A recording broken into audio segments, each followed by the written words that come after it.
कैसी हो रही है?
नहीं, आवाज़ कम है, वॉल्यूम बढ़ा देता हूँ।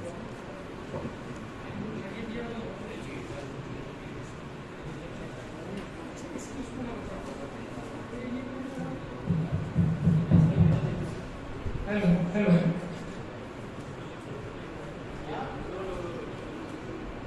क्या हुआ? जाना चाहिए पूजा का? दे रहे खराब है ये, इसमें दिक्कत आती है।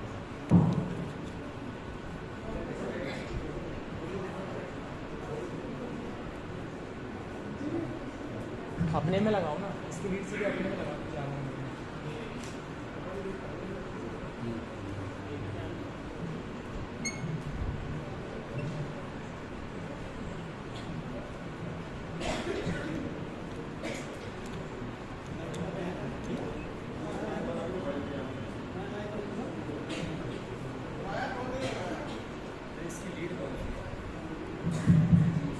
यार ये पंडित जी को ऊपर से लेके माइक वाले को बुलाया भी यार।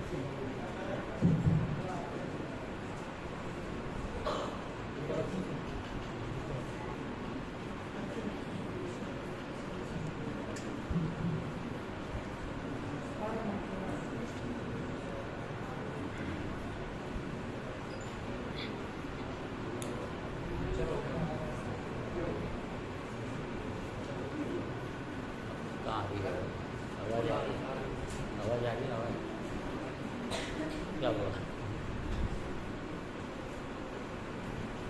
आवाज़ तो बंद ही बोल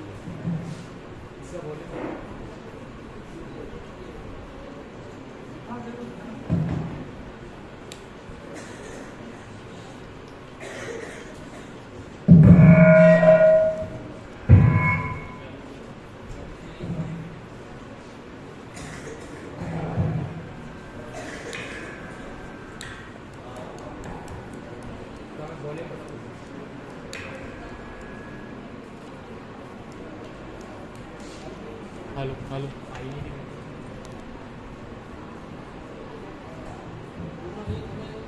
हेलो हेलो हेलो।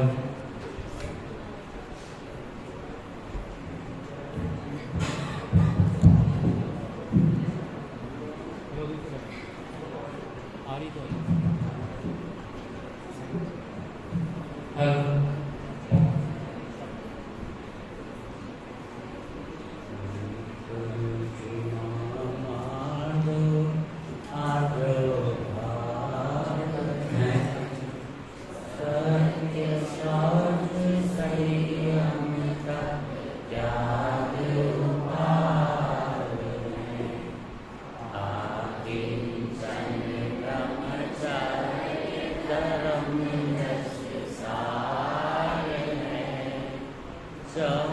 गति दुख के कारी मुक्ति करता रे।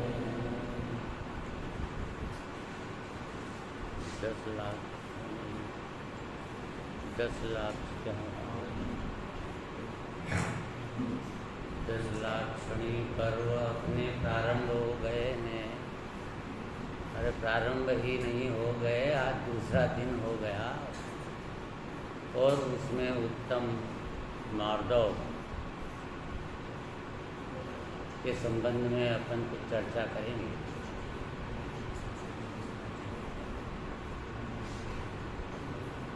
न मार्दवम इति मृदुर्भावम मार्दवम, अर्थात मृदुता का जो भाव है वही मार्दव है।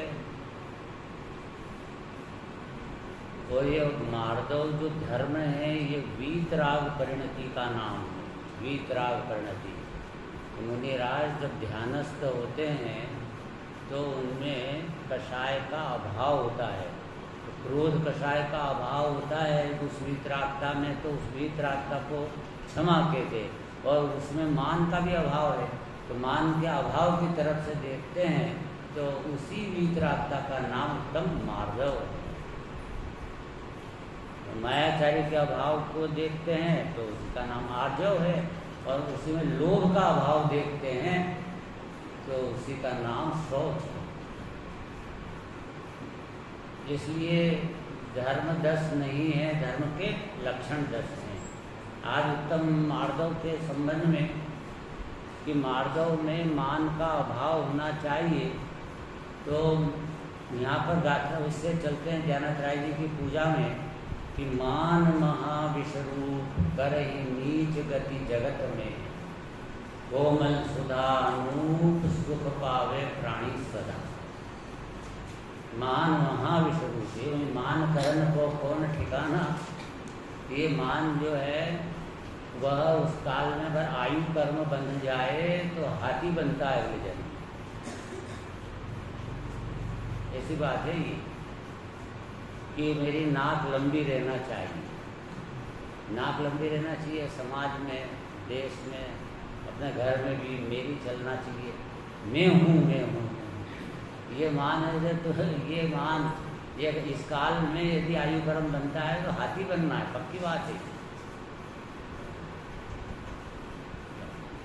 तो नहीं साहब मेरे को हाथी नहीं बनना है, मान करना छोड़ दो, तो कौन बनाने वाला है आपकी। पर ये जो मान है उसका नाम घमंड है। वह क्या है कि वो जो मान करना है, घमंड करना है, मैंने मान मतलब अपनी बड़ाई। अरे पर को निंदे आप बड़ाई, बांधे नीच गोत्र दुखदाई। क्या है मान? तो ये मान से वो जो है असली बात ये है कि इसको अपनी बड़ाई करना पसंद है, क्योंकि इसका स्वभाव ही बड़ा है। ये अपना जो द्रव्य स्वभाव है आत्मा, वो भगवान है। तो ये भगवान कहे कि इसको रहने की इच्छा होती है, अंदर से परिणाम इसी उत्पन्न होता है कि मैं बड़ा दिखूं, बड़ा दिखूं। और इसको पता ही नहीं कि अपना जो द्रव्य स्वभाव है वो इतना विशाल महान भगवान है। तो तुम मानना अपने द्रव्य को सबसे बड़ा मान, 3 लोक में सर्वश्रेष्ठ अपना शुद्धात्मा है, करना इसकी अनुभूति और अपने को 3 लोक का नाथ इतना ऊंचा मान। तो जो है एक्चुअल में उसको मान। हम बाहर में परद्रव्य के लिए कुछ नहीं है, तो फिर मैं परद्रव्य से बड़ा हूँ और ये हूँ, ये मेरे से छोटे हैं, ये इस प्रकार से विचार करने की क्या जरूरत आ रही है इसको। अरे हमें 3 ये द्रव्य जो स्वभाव है मेरा परम पारिणामिक भाव है, ये वो 320 गाथा समय सार जी में इस अपने आत्मा को ये कहा, सकल निरावरण अखंड एक प्रत्यक्ष प्रतिभासमय अविनश्वर शुद्ध पारिणामिक परम भाव लक्षण रूप निज परमात्म द्रव्य है यही में। कहाँ ये ऐसा स्वरूप मेरा और कहाँ उसको भूल कर यह मान करता है। तो मान में यहाँ पे इसे ऐसा कहते हैं उत्तम माधव गुण मन माना, मान करन को कौन ठिकाना, पशुनि को माही ते आया, डमरी रूपन भाग बिकाया। रूपन बिकाया भाग बस दे, एक इंद्रिय भया, उत्तम हुआ चांडाल, हुआ भूप की रो में गया, जीतव्य यौवन धन गुमान कहा करे, जल बुझा करी विनय बहुगुण, बड़े जन की ज्ञान का पावे उदार। वो धर्म क्या चीज है कि माधव धर्म क्या चीज है? माधव जो गुण है मन माना, हे मेरे मन मान जा। माधव गुण महान है, मन को बना रहे ना ये उत्तम माधव गुण मन माना, हे मन मेरे मान जा, मेरे मन ने मान लिया, ऐसा मन माना। मान करन को कौन ठिकाना, हे मेरे मन मान जा, मान करने का वाले का कोई ठिकाना है नहीं।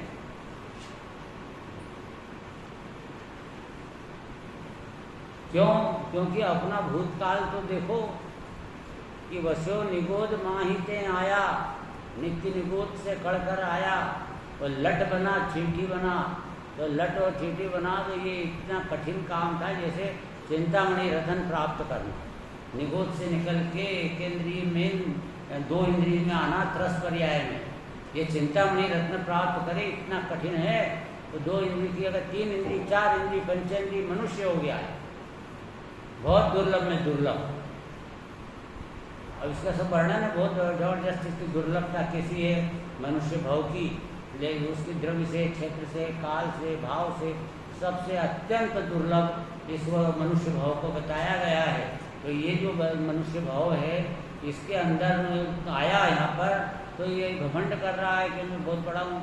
अरे देख तो कहाँ से अपने आया हूँ, यहाँ आया और अब यहाँ पे अगर आत्म साधना नहीं की तो वापिस से गया, तो वहाँ पे चार इंद्रिय, तीन इंद्रिय, दो इंद्रिय, एक इंद्रिय बनना पड़ेगा, नहीं बनना पड़ेगा। ये पांच इंद्रियाँ मिली है तो उसको ये जो रसना इंद्रिय मिली है किस लिए मिली है? भगवान के गुण गाओ, प्रभु गुण गाओ, इसलिए मिली है कि गालियाँ बको इसलिए मिली है। इसका सदुपयोग करना चाहिए, दुरुपयोग तो नहीं करना चाहिए। घ्राण इंद्रिय का भाई श्वास ले रहे हैं और सुगंध, ये सुगंध है, वो सुगंध उसको ये विचार करो कि इंद्रियों से ज्ञान होता है क्या? इंद्रियां तो मिली है लेकिन इंद्रिय से ज्ञान होता है कि ज्ञान अतीन्द्रिय होता है? ज्ञान हमको अतीन्द्रिय होता है। तो जैसे सुगंध का ज्ञान हुआ, घ्राण इंद्रिय निमित्त मात्र की, उपादान से ज्ञान गुण की पर्याय में यह ज्ञेय बना। क्या सुगंध है, दुर्गंध है, ये ज्ञेय बन रहा है। ये चक्षु इंद्रिय का निमित्त से काला है, पीला है, लाल है, नीला है, सफेद है, ये उसे उसको ज्ञान के अंदर ज्ञेय बन रहा है। ये अंदर ज्ञान की पर्याय में, और डायरेक्ट ज्ञान अंदर से प्रकट हो रहा है। जानने की पर्याय ज्ञान गुण में से घड़ी घड़ाई निकलती है। इसमें ऐसा बिल्कुल भी नहीं होता कि अपन ये इंद्रियों के निमित्त से जान रहे हैं। निमित्त से कार्य होते ही नहीं है, कार्य तो उपादान से होता है। तो हमारी उपादान से ज्ञान की पर्याय हमारे वो अंदर से उत्पन्न होती है ऐसी कि इसलिए निरर्थक क्रोध करता है, मान करता है। मेरे ज्ञान के अंदर अपने को दिखा कि संयोग में करोड़ रुपया इकट्ठा हो गया है, ये आकार ज्ञान में नजर आया। ये संयोग में तादाद में नहीं हो गया, संयोग में हो गया। तो ये जैसे ज्ञान में आया तो इसको तत्काल सावधानी करना थी कि ये ज्ञान में, मेरे ज्ञान तो अंदर से आ रहा है। करोड़ रुपए जैसे खुदगल मेरे ज्ञान में ये झलक रहा है, ये झलकने रूप ये आकार मेरा है, इसमें ज्ञान ही ज्ञान है। धन अंदर आया ही नहीं ज्ञान में, घुसे ही नहीं ज्ञान में। ये क्या ज्ञान में घुस जाता है क्या? तो ज्ञान तो ज्ञान ही है। अब इस ज्ञान को बिल्कुल शांति से समझता, विचारता, तो ज्ञान के अंदर में भगवान आत्मा बैठा हुआ है। उपयोग में उपयोग है, उपयोग नहीं क्रोधादि में। उस उपयोग में भगवान आत्मा बैठा है, उपयोग में उपयोग बैठा है। उपयोग नहीं क्रोधादि में है, उसी तरह नहीं द्रव्य कर्मों में उपयोग है और नहीं वहाँ पे बाहर के 9 कर्मों में उपयोग। उपयोग में तो ज्ञानोपयोग में तो भगवान आत्मा रूपी उपयोग विराजमान। 2 उपयोग है, एक उपयोग तो जानन क्रिया और एक दूसरा उपयोग उसमें व्यायक। ये वस्तु का स्थिति को हमें परिज्ञान करेंगे तो ये निश्चित बात है कि इसके अंदर से वो मान कषाय मिटेगी। और ये जिसको यहाँ पे बताया कि जो घमंड करता है, देखो एक क्षण की बात है, उत्तम हुआ चांडाल हुआ। फिर यहाँ रुकन भिकाया भागवस्ते, रुकन फ्री में बिक रहा था, बिक रहे सब्जी वाले के यहाँ जाओ, और उसके बाद में वो है ना वो देता था। पहले के ज़माने में मिर्ची डाल के देता था, धनिया ये करते थे ना, इसको मुफ्त कहते, मुफ्त।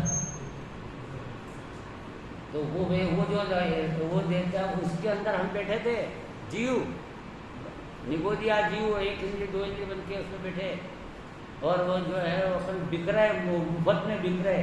ये तो अपनी पोजीशन थी। अब यहाँ पर कभी कदाचित पाप पुण्य का उदय आया और देवगति की प्राप्ति हो गई, देव बन गया, तो घमंड करने लगा। देव 1 इंद्रिय भया, देव मर के 1 इंद्रिय हो गया।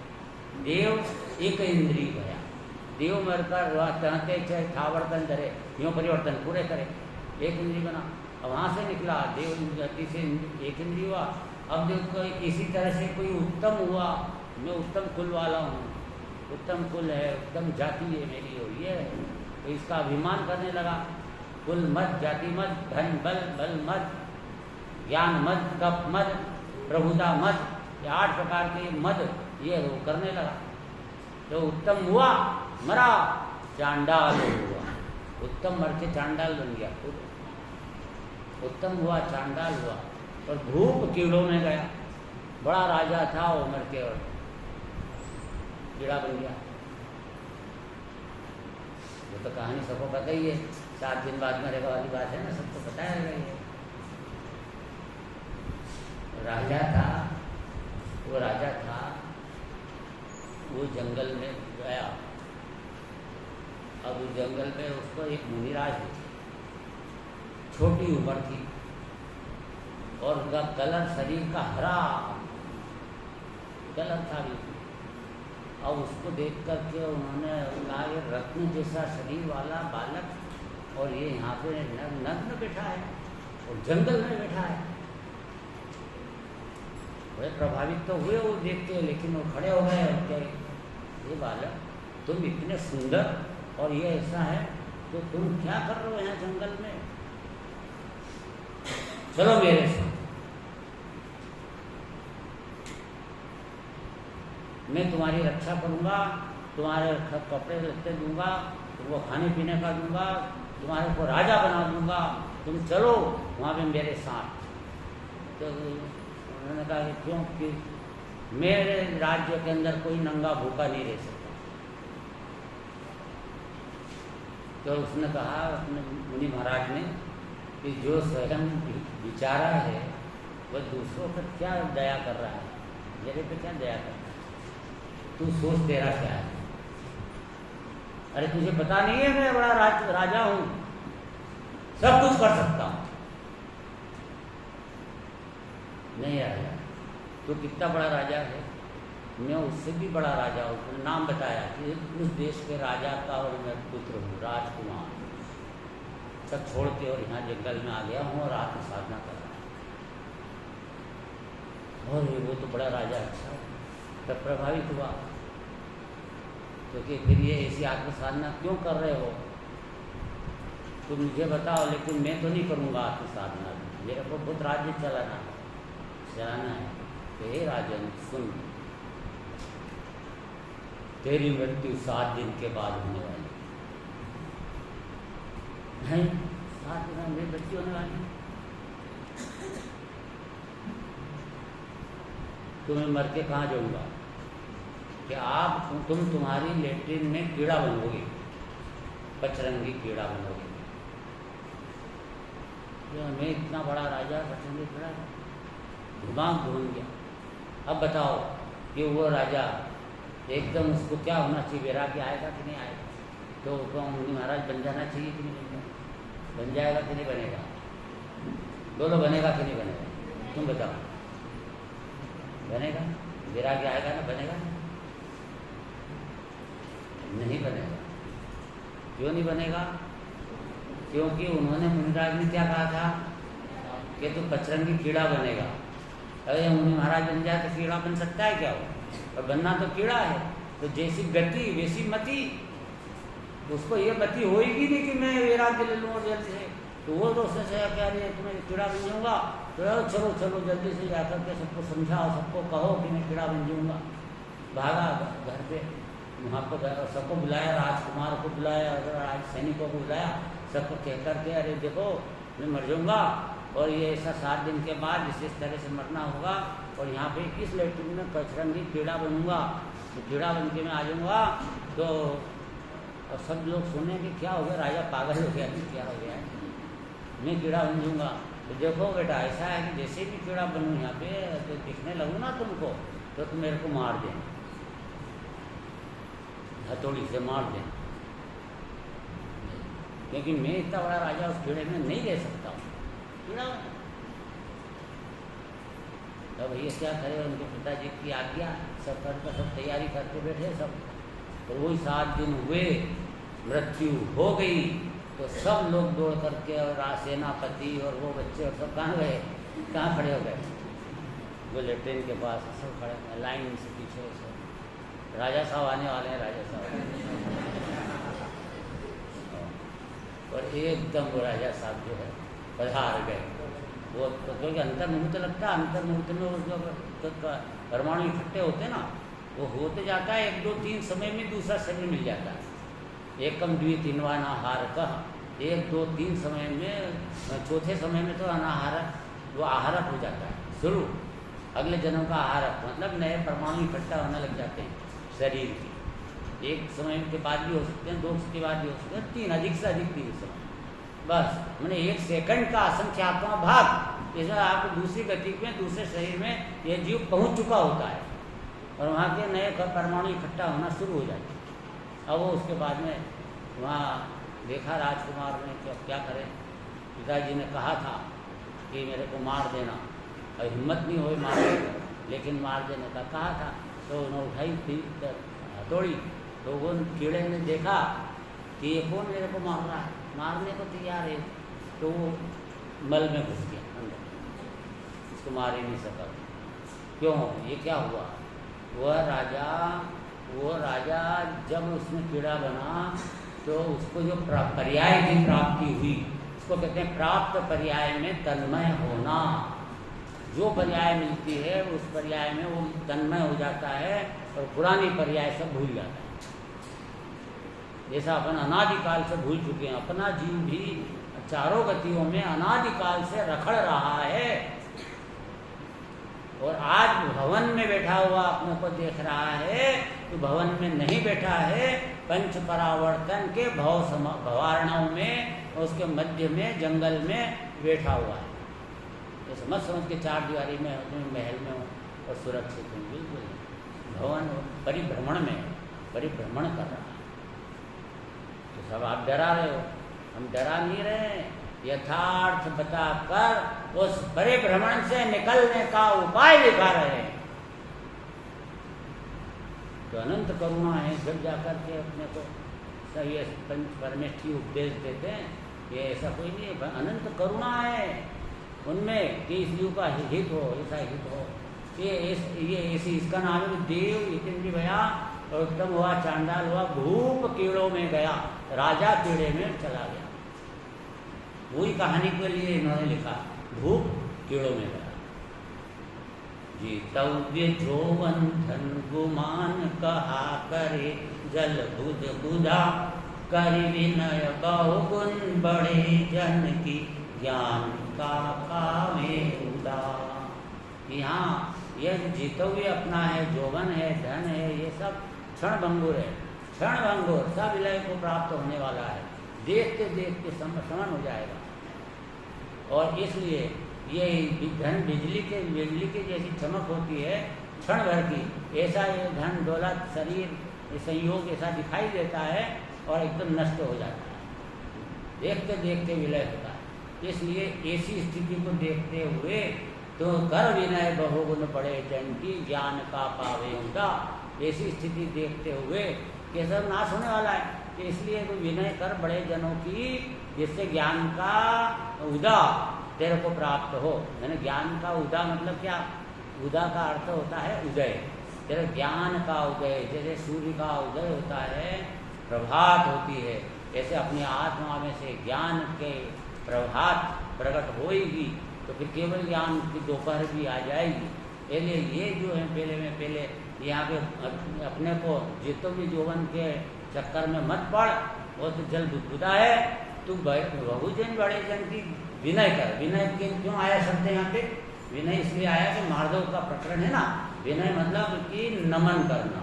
अपन ने आज सुबह भी पूजन में वो जो विनय का आज प्रकरण चल रहा था, मार्दव की पूजा चल रही थी ना, तो उसके अंदर में भी सब जितने भी छंद चढ़ाए वो सब नमन करने के चढ़ाए।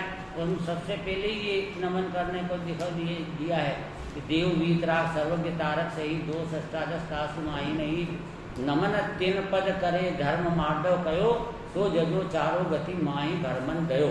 मतलब क्या हुआ इसका कि ये कि यहाँ पर जो है चक्रवर्ती था, एक चक्रवर्ती और इंद्र, सारी दुनिया उनको नमस्कार करे, सब लोग देखे। तो इंद्र जो है कोई नमन किसी के सामने करता है क्या? वो तो सब चारों तरफ ऐसी पदवी है इंद्र चक्रवर्ती की कि इंद्र उसकी तरफ देखे, किसी को जय जयन करे, ऐसा तो वो करेगा ही नहीं, नमस्कार करेगा ही नहीं, किसी को कोई नमस्कार नहीं करता। सब लोग उसको नमस्कार करते हैं और वो यहाँ तक कि वो नहीं देख रहा है तो पीछे से भी उसको दिख जाए तो वहीं से, घर में से दिख जाए तो वहीं से नमस्कार करे, हाथ जोड़े। इतना ऊंचा पद। अब वो सबसे उच्च पद में बैठा इंद्र। इंद्र मतलब देवों का राजा, ये जो कल्टू इंद्र मनुष्यों का राजा, इसका नाम चक्रवर्ती। इंद्र नरेंद्र, नरेंद्र मतलब चक्रवर्ती, चक्रवर्ती नरों का इंद्र, नरों का राजा। अब ऐसा ये जब देखा इंद्र और चक्रवर्ती तो वो कोई किसी तो घमंड दिखाए, अंदर में मान आता है, उसको पता है कि मेरे मान को मुझे तोड़ना है, नहीं तो मार्दव ग्रहण करना है। सम्यक दृष्टि है ना वो पुरुष, तो मार्दव की किरण तो उसमें आ चुकी है अंदर में। अब वो ऐसा जब देखता है कि तो मेरा मान आ रहा है तो सबसे वहाँ जाता है मंदिर में और देव के सामने नमस्कार करता है। लिखा ना, देव वीतराग सर्वज्ञ तारक सही दो दस तासु माही नहीं नमन तीन पद करे धर्म मार्दव कहो। तो वो नमस्कार करता है, नमता है। ये जगह मिली उसको नमन करने की, और कोई जगह है ही नहीं दुनिया में। तो नमन करता है तो मान खंडित होता है, इजिकल टू मार्दव प्रकट होता है। इसलिए यहाँ कहा कि नमन करते रहो। सब आगे सबको लिखा है यहाँ पे कि किस किस को नमस्कार करना, पंच परमेष्ठी को नमस्कार करना, फिर यहाँ ज्ञानियों को नमस्कार विनय करना, ऐसा कहा ना। कर विनय बहुगुण बड़े जन की ज्ञान का पावे उदा। तो जो भी अगर कोई को अपने को ज्ञान प्राप्त करना है तो ज्ञानियों के संग में रहो, उनके से विनय करो, तो उनके निमित्त से अपने ज्ञान की उज्ज्वलता होगी। और कोई उपाय है नहीं। इसलिए ज्ञानियों के साथ दोस्ती करो, उनका आचरण, उनके साथ आचरण सीखो, उनके ज्ञान प्राप्त करो। ये सब कुछ मामला अपना जीवन का धन्य समय यही है कि हम पंच परमेष्ठी के साथ रहें, ज्ञानियों का संग करें, प्रवचन सुने, स्वाध्याय करें, घर में बैठ कर के भी स्वाध्याय करें। ऐसा शब्द है। देखो अपने गुरुदेव कांजी स्वामी के 14 घंटे के आसन था, 14 घंटे बैठते थे। मैंने 14 घंटे का स्वाध्याय पर डे, सुबह से रात एक धुनात्मा भगवान। और स्वाध्याय जो है 5 प्रकार का होता है, वांछना, प्रच्छना, आमनाय, अनुप्रेक्षा, धर्मोपदेश। सब तरह का स्वाध्याय चलता, दिन भर ही काम करना। देखो वांचते हैं तो ये तो स्वाध्याय हुआ ही, खुद पढ़ोगे घर पे स्वाध्याय। प्रच्छना, प्रश्न पूछोगे तो भी स्वाध्याय। आमना है। रोज जो पाठ बोलते हैं ना प्रतिदिन, वो भी स्वाध्याय। गुरुदेव रोज 20 लिंग ग्रहण के 20 बोलते थे। डेली 47 शक्तियाँ बोलते, 47 नए। सुबह उठते ही सब पाठ करते, सब सीखे, सब बड़े बड़े ज्ञान की बातें वो अपने ज्ञान में लेना, ये सब कर्तव्य होता है। सब तो उन्होंने वो चलता ही था। और उसके बाद एक ही सब अनुप्रेक्षा, मतलब चिंतन मनन में रहो, चिंतन मनन में रहो। तो जो चिंतन मनन है वो भी स्वाध्याय, स्वाध्याय का अंग है। तो विचार करोगे तो स्वाध्याय का अंग होला ना अनुप्रेक्षा को, शरद। अब कौन सा अंग रह गया? धर्मोपदेश, ये भी स्वाध्याय है। धर्म का उपदेश ये भी स्वाध्याय है। और स्वाध्याय में धर्म का उपदेश करेंगे तो भाई ये सोचो कि धर्म का उपदेश सुनना स्वाध्याय है कि धर्म उपदेश देना स्वाध्याय है? अरे दोनों। तो ऐसा मत सोचो कि हम धर्म का उपदेश सुन रहे तो स्वाध्याय नहीं, घर जाके पढ़ेंगे तो स्वाध्याय होएगा। अरे ये सुनना पूरा स्वाध्याय है, धर्मोपदेश नाम का। और धर्म उपदेश देना ये भी स्वाध्याय है, सुनना भी स्वाध्याय है। इसलिए धर्म ये इस प्रकार से स्वाध्याय में अपने को प्रवर्तमान होना चाहिए। क्या सर ये सब अपने को लग रही है बात, क्या चारित्र की बात होती है ना, वो बोलने में सरल लगती है। हाँ सीधी बात तो समझ में आ रही है, लेकिन उसको जीवन में ढालने में वो कठिन होती है। और ये ज्ञान की, भेद ज्ञान की, आत्मा की अनुभूति की ये बात लगती थोड़ी सी कठिन है, क्योंकि ये शब्द सुने नहीं होते।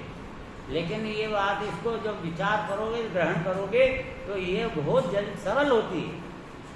बोध ही आपका भाव है निश्चय दुर्लभ नाही, भाव में प्राप्ति कठिन है ये व्यवहार का। बोलो क्या कठिन है? विभाव करना कठिन है कि स्वभाव कठिन है? स्वभाव कठिन है कि विभाव कठिन है? पानी गर्म करना है कठिन है, बहुत कितनी व्यवस्था करना पड़ेगी। और पानी को ठंडा करना है तो क्या करना है? सरल है, क्योंकि उतार तो बस ठिकड़ी से उतार तो अपने आप ही ठंडा होता है, करना ही नहीं पड़ता, क्योंकि वो उसका स्वभाव है। ऐसे आत्मा को स्वभाव है अपना कि वो अपने आप ही पर से उसको हटाओ। शरीर भिन्न है, कर्म भिन्न है, इनसे हटाओ तो अपने आप ही वो आत्मा के स्वभाव प्रकट होता है, सहज स्वभाव प्रकट होता है। तो शांति, आनंद, ज्ञान, निर्मल ज्ञान, ये सब प्रकट होता है। स्वभाव सरल है, विभाव कठिन है। पर हमको अनादि से आदत पड़ी विभाव की, क्रोध, मान, माया लोग सरल लग रहा है ये, तो ये इसको उससे निवृत्ति प्राप्त करके यह स्वरूप में प्रवृत्ति करने का पूर्ण प्रयास करना चाहिए। ऐसा सब देखो, इसके लिए हमको 5 हम आपको भेद विज्ञान के पॉइंट बताते हैं। भेद विज्ञान के 5 विचार करते। नंबर 1, स्वद्रव्य और परद्रव्य के बीच भेद विज्ञान। 2 द्रव्यों को न्यारा न्यारा दे, जीव खुदगल, मैं जीव और ये शरीर खुदगल, 2 द्रव्य न्यारे न्यारे। तो पहला पॉइंट क्या हुआ? स्वद्रव्य और परद्रव्य के बीच भेद विज्ञान। नंबर 2,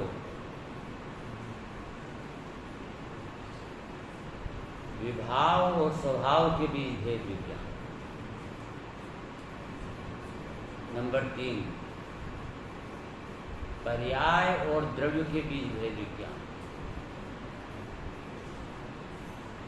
नंबर 4, गुण और द्रव्य के बीच भेद विज्ञान। और नंबर 5, द्रव्य और द्रव्य के बीच भेद विज्ञान।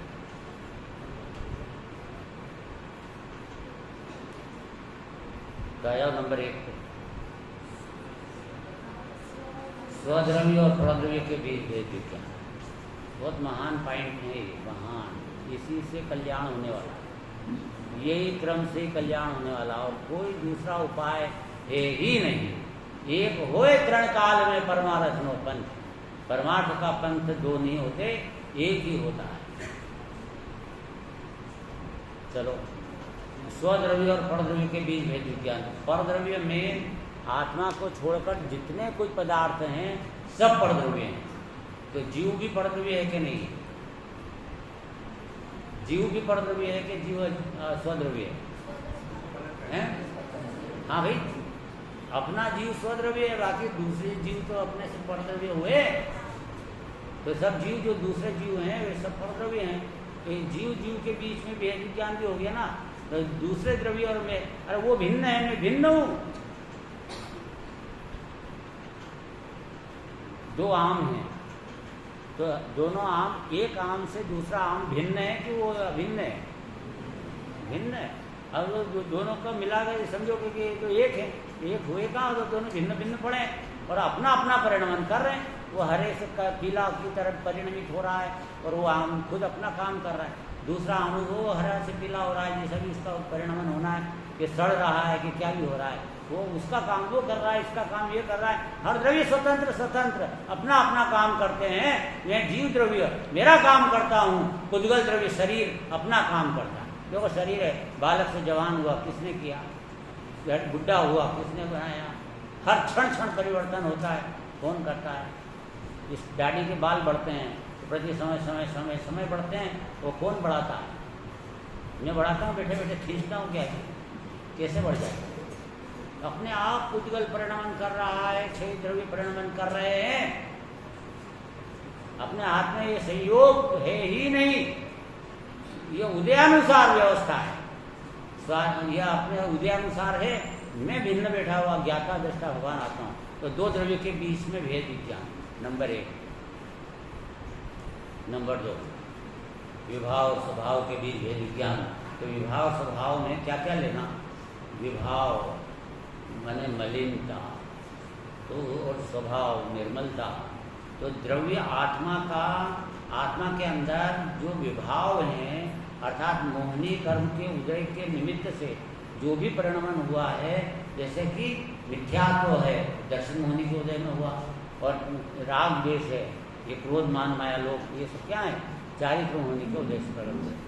ये सब प्रकार के विकार, हास्य, रति, अरति, शोक, भय, जुगुप्सा, पुरुषवेद, स्त्रीवेद, नपुंसकवेद, ये सब ये विकारी भाव हैं।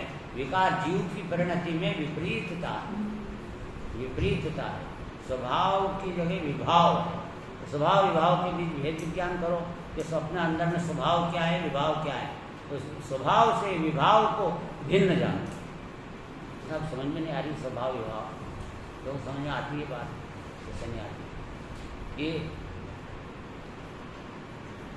थर्मामीटर से बुखार नापा, डॉक्टर ने बुखार नापा, कितना बुखार है? तो क्या कि 100 डिग्री। और 100 डिग्री बुखार का अगर उसकी दवाई वो दे दे, 100 डिग्री के उतारने की दवाई दे दे, तो मरीज तो राम राम सत्य हो जाए, सत्य मर जाए।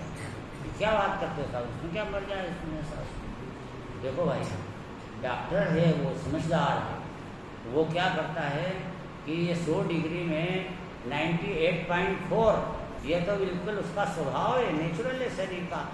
ये बुखार नहीं है। इतना तापमान रहना चाहिए उसको 98.4, ये तो उसका स्वभाव है। 98.4 के ऊपर कितना वो जो है विभाव है, तो उसके ऊपर कितना विभाव है? तो 1.6 ओनली, कितना सा बुखार है? 1.6, न कि 100 बुखार नहीं है, वो 1.6 बुखार है। तो उसको उतारने की दवा देता है वो। अब वो पूरे 100 के 100 डिग्री उतारने की दे देगा तो मरेगा कि नहीं मरेगा? तो अर्थात उसको स्वभाव और विभाव का ख्याल है, इसलिए डॉक्टर है। तो अपने को अपने आत्मा के डॉक्टर बनना है। तो अपने अंदर में, मेरे आत्मा के अंदर में विभाव, ये विकारी भाव जो हैं, ये मेरे विभाव हैं। और मेरे अंदर में ही, तो अंदर जानना, देखना, रूप जो परिणमन है, और जिस पदार्थ का परिणमन है, वो मेरा स्वभाव है। मैंने आत्मा द्रव्य स्वभाव, मेरा गुण स्वभाव, और मेरी निर्मल पर्याय मेरा स्वभाव। यानी जानना देखना भी मेरा स्वभाव। मैं ज्ञान से जानता हूँ, ये स्वभाव नेचुरल है। आत्मा का नेचुरल परिणमन है जानना देखना। तो ये जानना देखना, ये इस स्वभाव को अलग छांटो और विभाव अलग करो और विभाव को से अपनी दृष्टि हटाओ और स्वभाव में अपनी दृष्टि को टिकाओ। ये कार्य बैठ के शांति से ध्यान के काल में करो। तो